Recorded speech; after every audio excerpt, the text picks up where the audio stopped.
സ്കൂളിൽ പോകാൻ കഴിയുന്നില്ല എന്നുള്ള അവൻ്റെ ആ വിഷമം മനസ്സിലാക്കിയപ്പോൾ എനിക്കും വല്ലാതെ സങ്കടം തോന്നി. അപ്പോൾ ചോദിച്ചപ്പോൾ അവന് സ്കൂളിൽ വരാൻ വളരെ ഇഷ്ടമാണെന്ന് പറഞ്ഞു. ജോലിന് ഏറ്റവും ഇഷ്ടമുള്ള വിഷയം കണക്കായിരുന്നു. മറ്റു വിഷയങ്ങളും അവന് ഒത്തിരി ഇഷ്ടമാണ്, എങ്കിലും കണക്കിനോട് അവന് കൂടുതൽ താല്പര്യം ഉണ്ടായിരുന്നു. നന്നായിട്ട് പഠിക്കുന്ന കുട്ടിയാണ്, നല്ല മെമ്മറി പവർ ഉണ്ട് അവന്. എന്താണോ അടുത്ത ദിവസം പഠിക്കേണ്ടത് അവയെല്ലാം കൃത്യമായി പഠിച്ചു വരുന്ന ഒരു നല്ലൊരു കുട്ടിയാണ്. അവൻ്റെ ചേച്ചിയാണെങ്കിൽ അവരെ നന്നായിട്ട് നോക്കും, എടുത്തുകൊണ്ട് നടക്കും, മുറ്റത്തൂടെയൊക്കെ അവൻ പറയുന്നിടത്തോടെ എല്ലാം കൊണ്ടുപോവുക, അവനോട് കൂടെ കളിപ്പിക്കുക. അത്യാവശ്യം പഠിക്കുന്ന കാര്യത്തിലൊക്കെ അവനെ സഹായിക്കാറുണ്ട്, പാട്ട് പാടാൻ എല്ലാം അവനെ പ്രോത്സാഹിപ്പിക്കാറുണ്ട് അവൾ. ശരിക്കും ഈ ദൈവത്തിൻ്റെ രൂപം എന്താ? ചിലർ പറയും ക്രിസ്തുവിൻ്റെ ആണ്, ചിലർ പറയും കൃഷ്ണൻ്റെ ആണ്, മറ്റു ചിലർ പറയും മറ്റു ചില രൂപങ്ങളൊക്കെ ആണെന്നൊക്കെ പറയും. പക്ഷേ യോഹന്നാൻ പറയുന്നൊരു കാര്യമുണ്ടേ, ദൈവം സ്നേഹമാണ്. ദൈവം സ്നേഹമാണെങ്കിൽ കണ്ണൂർ ജില്ലയിൽ കുടിയാൻമലയിലെ ഈ സ്കൂളിൽ ദൈവം വസിക്കുന്നുണ്ട്. ഇന്ന് ഒരു സ്നേഹത്തിൻ്റെ കഥയാണ് നമ്മുടെ മുൻപിൽ എത്തുന്നത്.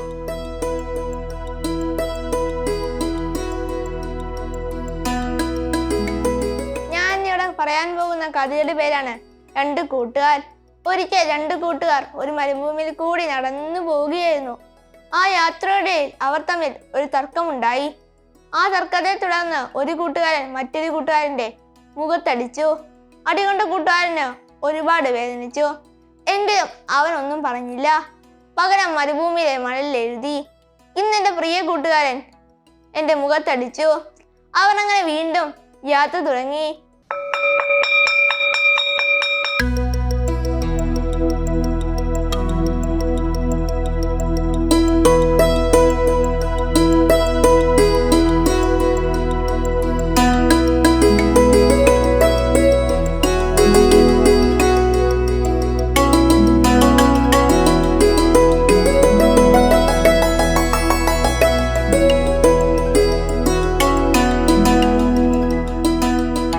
എൻ്റെ പേര് മിനി എബ്രഹാം. ഞാൻ ഫാത്തിമ UP സ്കൂളിലേക്ക് ഈ വർഷമാണ് ഹെഡ് മിസ്ട്രസ് ആയിട്ട് കടന്നു വന്നത്. ജോയിൽ 4ാം ക്ലാസ്സിലെ വിദ്യാർത്ഥിയാണ്. 1ലെ ടീച്ചറാണ് ഇവനെ കണ്ടെത്തുന്നത്. 8 വയസ്സിലാണ് അവൻ ഈ സ്കൂളിലേക്ക് 1ാം ക്ലാസ്സിലേക്ക് കടന്നു വരുന്നത്. അപ്പോൾ അന്ന് തൊട്ടേ ടീച്ചേഴ്സിൻ്റെ നല്ലൊരു സപ്പോർട്ട് ഉള്ളത് കൊണ്ടാണ് ഈ പേരൻസ് അവനെ ഇവിടെ കൊണ്ടുവന്ന് വിട്ടിട്ട് പോകുന്നത്.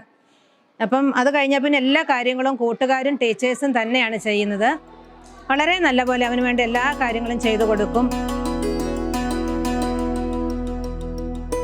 എൻ്റെ പേര് ഹണി, 1ാം ക്ലാസ്സിൽ പഠിപ്പിക്കുന്നു. സാധാരണയായി നമ്മുടെ കൈകളിലെത്തുന്ന കുഞ്ഞുങ്ങളുടെ വീടുകളിൽ നമ്മൾ സന്ദർശിക്കാറുണ്ട്. അവരുടെ അവസ്ഥകളൊക്കെ കൂടുതൽ അറിയാൻ നമ്മൾ അവരുടെ വീടുകളിൽ പോകാറുണ്ട്. അങ്ങനെയാണ് 1ാം ക്ലാസ്സിലെത്തിയ ഏഞ്ചൽ വിൻസെൻ്റ് എന്ന കുഞ്ഞിൻ്റെ വീട്ടിൽ ഞാൻ പോകാനിടയായത്. ഏഞ്ചൽ വിൻസെൻ്റ് നമ്മുടെ ജോയലിൻ്റെ ചേച്ചിയാണ്. സംസാരിച്ചിരിക്കെ ജോയൽ എൻ്റെ ശ്രദ്ധയിൽപ്പെടുന്നു. അവന് 8 വയസ്സ് പ്രായം വന്നുണ്ട്. അവൻ സ്കൂളിൽ പോകുന്നില്ല എന്നാണ് അവനോടുള്ള സംസാരത്തിൽ എനിക്ക് അറിയാൻ കഴിഞ്ഞത്. അവൻ്റെ എല്ലാ കാര്യങ്ങളും ചെയ്തു കൊടുക്കുന്നത് അവൻ്റെ അമ്മയാണ്. ഒറ്റയ്ക്ക് അവനൊന്നും ചെയ്യാൻ കഴിയുന്നില്ല. സ്കൂളിൽ പോകാൻ കഴിയുന്നില്ല എന്നുള്ള അവൻ്റെ ആ വിഷമം മനസ്സിലാക്കിയപ്പോൾ എനിക്കും വല്ലാതെ സങ്കടം തോന്നി. അപ്പോൾ ചോദിച്ചപ്പോൾ അവന് സ്കൂളിൽ വരാൻ വളരെ ഇഷ്ടമാണെന്ന് പറഞ്ഞു. അപ്പോൾ പേരൻസിനോട് ഞാൻ സംസാരിക്കാനിടയായി. സ്കൂളിൽ എത്തിച്ചേർന്ന് കഴിഞ്ഞാൽ അവനെ സഹായിക്കേണ്ടതൊക്കെ അധ്യാപകരാണ്. അത് അധ്യാപകർക്കൊരു ബുദ്ധിമുട്ടായാലോ എന്ന് പേടിച്ചാണ് അവനെ സ്കൂളിൽ എത്തിക്കാതിരുന്നത്. അപ്പോൾ രാവിലെ കാറിന് കൊണ്ടുവന്ന് തിരിച്ച് വീട്ടിൽ കൊണ്ടുപോകാൻ നിങ്ങൾക്ക് ബുദ്ധിമുട്ടൊന്നും ഇല്ലെങ്കിൽ അവനെ നോക്കാൻ ഞാൻ റെഡിയാണ്, എനിക്ക് താല്പര്യമുണ്ട് എന്ന് ഞാൻ പറഞ്ഞു.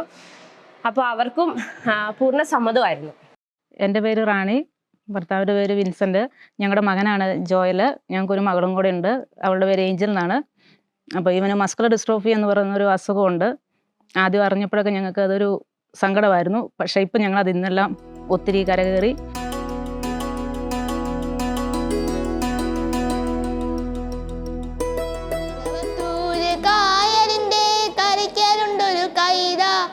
കൈത മുറിച്ചു മുള്ളും നീക്കി പൊളിയെടുക്കണ നേരം കൊടപ്പനയുടെ മറവിൽ നിന്നൊരു കള്ളനോട്ടം കണ്ടേ. വീൽ ചെയറൊക്കെ നമുക്ക് MLA അനുവദിച്ചു തന്നതാണ്. അവനില്ലാത്ത ദിവസങ്ങളിൽ ഇവിടെ വെർച്വൽ ക്ലാസ് റൂം ഒരുക്കും. അപ്പോൾ അവന് വീട്ടിൽ നിന്ന് ക്ലാസ് കൂടാൻ പറ്റും. അവനെ സഹായിക്കാൻ വേണ്ടി BRCയിൽ നിന്നുള്ള ഒരു സ്പെഷ്യൽ ട്രെയിനർ ടീച്ചറും ഉണ്ട്. പിന്നെ ക്ലാസ് ടീച്ചേഴ്സും ക്ലാസ്സിൽ വരുന്ന 1-2 അധ്യാപകരുണ്ട്. അവരും എല്ലാം ഇവൻ്റെ കാര്യങ്ങളെല്ലാം നോക്കിക്കോളും. ഒരു തരത്തിലുള്ള ബുദ്ധിമുട്ടും അവന് സ്കൂളിൽ വന്നതിന് ശേഷം അനുഭവിക്കാറില്ല. എൻ്റെ പേര് ബെസ്സി, ഞാനൊരു സ്പെഷ്യൽ എഡ്യൂക്കേറ്ററാണ്. അപ്പോൾ അവന് സ്കൂളിൽ വന്ന് എല്ലാ ദിവസവും പഠനം നടത്താൻ സാധിക്കാത്തത് കൊണ്ട് തന്നെ ക്ലാസ് റൂമിലെ എല്ലാ പ്രവർത്തനങ്ങളും വീട്ടിലിരുന്ന് കണ്ട് ചെയ്ത് ടീച്ചേഴ്സിനോടും കുട്ടികളോടൊപ്പം പഠിക്കാനുള്ള വെർച്വൽ ക്ലാസ് റൂം എന്ന സംവിധാനം ഒരുക്കി കൊടുത്തിട്ടുണ്ട്. ആഴ്ചയിലൊരിക്കൽ ഞാൻ അവൻ്റെ വീട്ടിൽ പോയി അവൻ്റെ സംശയങ്ങളെല്ലാം തീർത്തു കൊടുത്ത് പഠനത്തിൽ അവനെ സഹായിക്കാറുണ്ട്. എനിക്ക് ഈ ക്ലാസ് വരാതിരിക്കുമ്പോൾ ഭയങ്കര വിഷമമാണ്.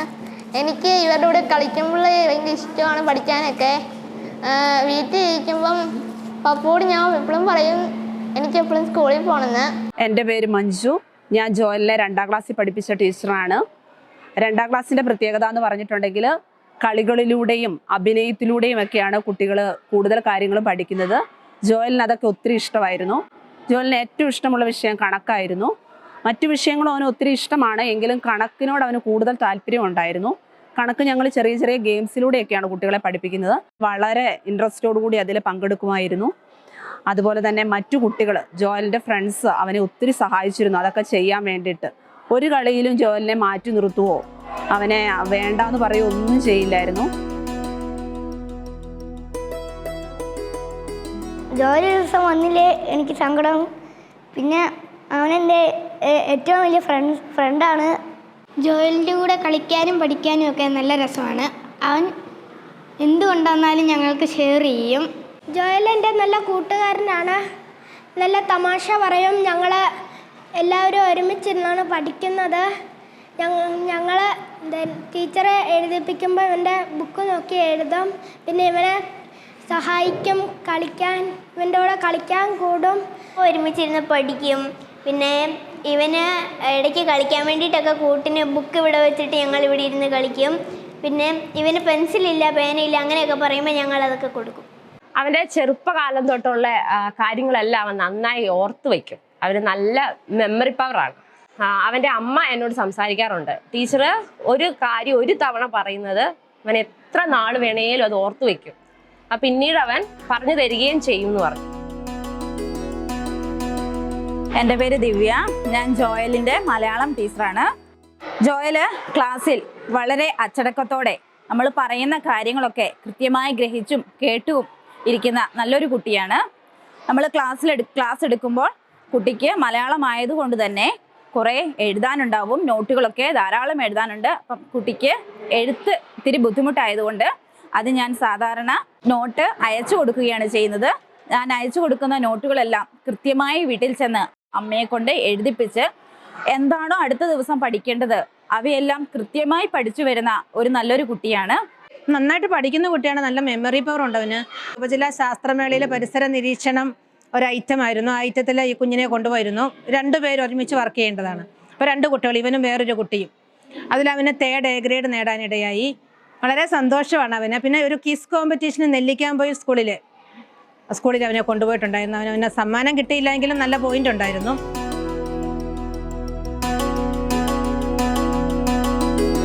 അവൻ്റെ ചേച്ചിയാണെങ്കിൽ അവരെ നന്നായിട്ട് നോക്കും, എടുത്തുകൊണ്ട് നടക്കും, മുറ്റത്തൂടെയൊക്കെ അവൻ പറയുന്നിടത്തോടെ എല്ലാം കൊണ്ടുപോവുക, അവനോട് കൂടെ കളിപ്പിക്കുക. അത്യാവശ്യം പഠിക്കുന്ന കാര്യത്തിലൊക്കെ അവനെ സഹായിക്കാറുണ്ട്. പാട്ട് പാടാൻ എല്ലാം അവനെ പ്രോത്സാഹിപ്പിക്കാറുണ്ട് അവള്.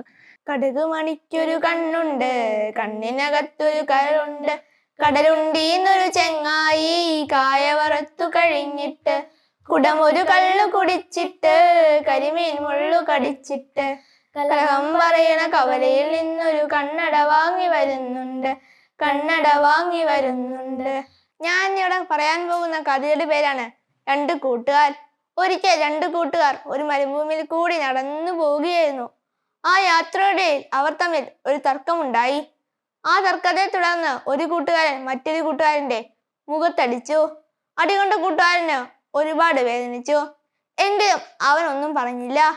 പകരം മരുഭൂമിയിലെ മണലിൽ എഴുതി, ഇന്നെന്റെ പ്രിയ കൂട്ടുകാരൻ എന്റെ മുഖത്തടിച്ചു. അവർ അങ്ങനെ വീണ്ടും യാത്ര തുടങ്ങി.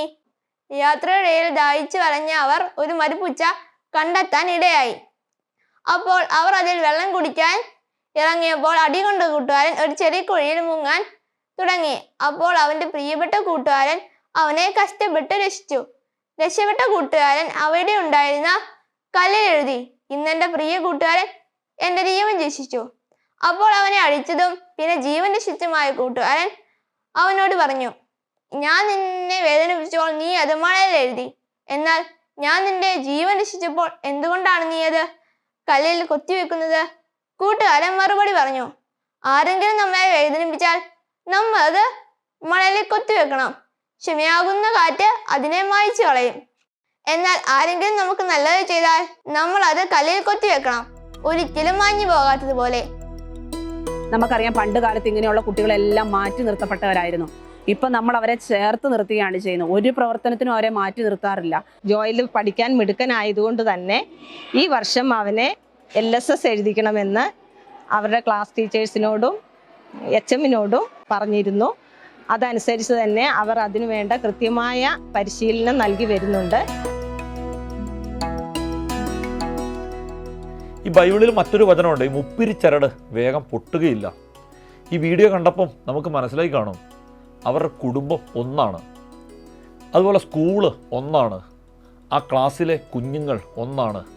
അതിങ്ങനെ മുപ്പിരി ചരട് പോലെ ഒന്നായി ജോയലിനോടൊപ്പം നിൽക്കുകയാണ്. ഈ ഒപ്പം നിൽക്കുന്നതിനപ്പുറം മറ്റൊരു ആത്മീയതയില്ല. വിശുദ്ധ കുർബാനയുമായി ബന്ധപ്പെട്ട വീഡിയോകൾ നിങ്ങൾക്ക് ലഭിക്കാൻ ഈ ചാനൽ സബ്സ്ക്രൈബ് ചെയ്യുക.